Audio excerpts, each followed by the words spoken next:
दोस्तों, मिशन चंद्रयान-2 के लॉन्चिंग की ये तस्वीरें तो आपको याद ही होंगी, जब भारत के अंतरिक्ष मिशन को एक बड़ा झटका लगा था। ऐसा झटका जिसने उसके वैज्ञानिकों को अंदर तक हिलाकर रख दिया था। लेकिन इस झटके से अब भारत उभर चुका है और नई उम्मीद के साथ चंद्रयान-3 की लॉन्चिंग की तैयारी कर रहा है।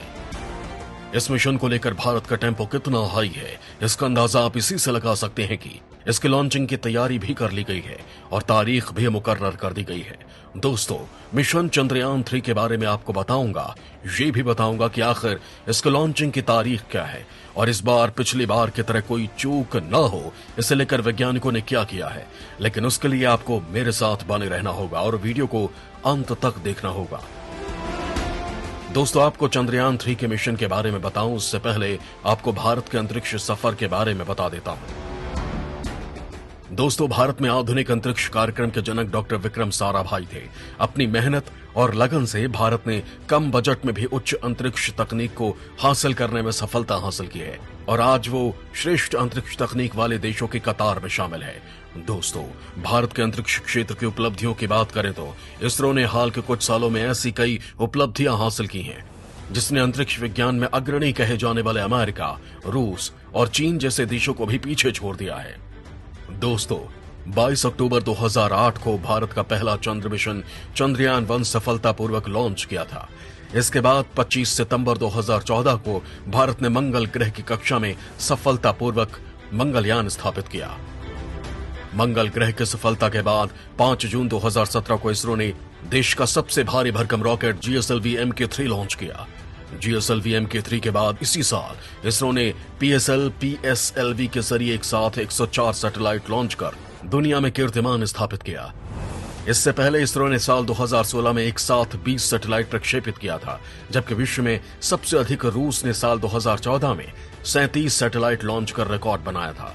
11 अप्रैल 2018 को इसरो ने नेविगेशन सैटेलाइट IRNSS लॉन्च किया। 27 मार्च 2019 को भारत ने मिशन शक्ति को सफलतापूर्वक अंजाम देते हुए एंटी सैटेलाइट मिसाइल A-SAT से 3 मिनट में एक लाइव भारतीय सैटेलाइट को सफलतापूर्वक नष्ट कर दिया।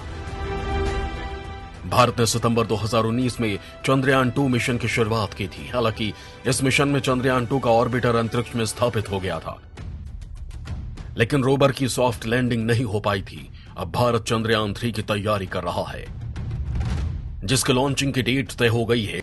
इसके साथ ही इसरो इस साल 3 से 5 सैटेलाइट लॉन्च करने की तैयारी कर रहा है। दोस्तों, आपको भारत के मिशन चंद्रयान-3 के बारे में बताऊं उससे पहले बता दूं कि चंद्रमा पर कब्जा करने को लेकर दुनिया में होड़ मच गई है।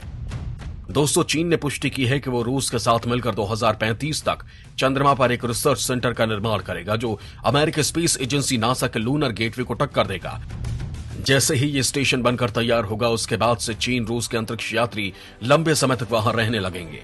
दरअसल चांद पर चीन कई तरह के वैज्ञानिक प्रयोग करना चाहता है, जिससे वो अमेरिकी अंतरिक्ष एजेंसी नासा से आगे रह सके। अभी तक नासा की मदद से चांद पर जाने वाले अमेरिकी अंतरिक्ष यात्री केवल 10 घंटे तक ही उसकी सतह पर गुजार सकते हैं, जबकि चीन रूस के अंतरिक्ष यात्री वहां स्थापित बेस में लंबे समय तक रह सकेंगे। ये एक रोबोटिक बेस होगा जो एक स्थान से दूसरे स्थान तक चल भी सकता है। नासा साल 2018 तक चंद्रमा पर एक अड्डा बनाना चाहती है। नासा ने कहा है कि हम चांद पर इसलिए जाना चाहते हैं क्योंकि हम मानव के साथ मंगल ग्रह जाना चाहते हैं। अंतरिक्ष पर बस्ती बसाने के दौर में रूस, जापान और उत्तर कोरिया भी शामिल है। रूसी अंतरिक्ष एजेंसी ने भी पिछले साल घोषणा की थी कि साल 2040 तक वो चंद्रमा पर एक बस्ती बसाएगी। रूसी विज्ञान अकादमी के प्रमुख अलेक्जेंडर सेर्गेव ने कहा था कि प्राकृतिक संसाधनों के लिहाज से चंद्रमा बेहद महत्वपूर्ण है। जापान और दक्षिण कोरिया ने चंद्रमा के ध्रुवों पर अंतरिक्ष यान भेजने की योजना का ऐलान किया है। इनकी कोशिश चंद्रमा के प्राकृतिक संसाधनों का इस्तेमाल करने की है। उधर यूरोप यूनियन चंद्रमा पर एक मून विलेज बनाना चाहती है।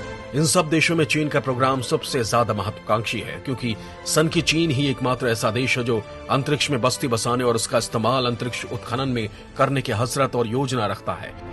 दोस्तों, भारत भी चांद पर अपना स्पेस स्टेशन बनाना चाहता है, लेकिन उद्देश्य ड्रैगन की तरह वहां कब्जा करने के नहीं बल्कि मानव कल्याण के लिए काम करना है। दोस्तों, अब बात भारत के उस मिशन चंद्रयान की जो चंद्रमा पर भारत का तिरंगा फहराने वाली है। दोस्तों, अब आपका इंतजार खत्म हो गया है। वो तारीख आ गई है जिसकी आप राह तक रहे थे।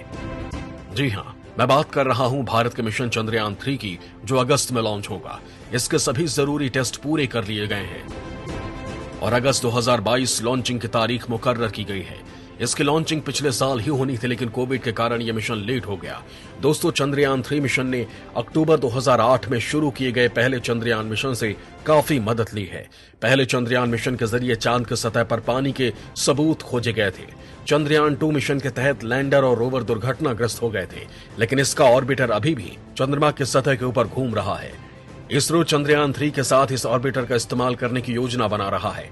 चंद्रयान 3 में ज्यादातर प्रोग्राम पहले से ही ऑटोमेटेड होंगे। सैकड़ों सेंसर्स लगे होंगे जो इसकी लैंडिंग और दूसरे कार्यों में मदद करेंगे। ऐसा माना जा रहा है कि चंद्रयान 3 चांद की सतह पर 7 किलोमीटर की ऊंचाई से लैंडिंग की प्रक्रिया शुरू कर देगा। 2 किलोमीटर की ऊंचाई पर आते ही इसके सेंसर्स काम करने लगेंगे। सेंसर्स के अनुसार ही लैंडर अपनी दिशा, गति और लैंडिंग साइट का निर्धारण करेगा। इस बार इसरो वैज्ञानिक इसे लेकर किसी प्रकार की गलती नहीं करना चाहते हैं, क्योंकि चंद्रयान 2 में सेंसर्स और बूस्टर्स में दिक्कत आने की वजह से उसकी हार्ड लैंडिंग हो गई थी और चंद्रयान 2 सतह से करीब 350 मीटर की ऊंचाई से तेजी से घूमते हुए जमीन पर गिरा था।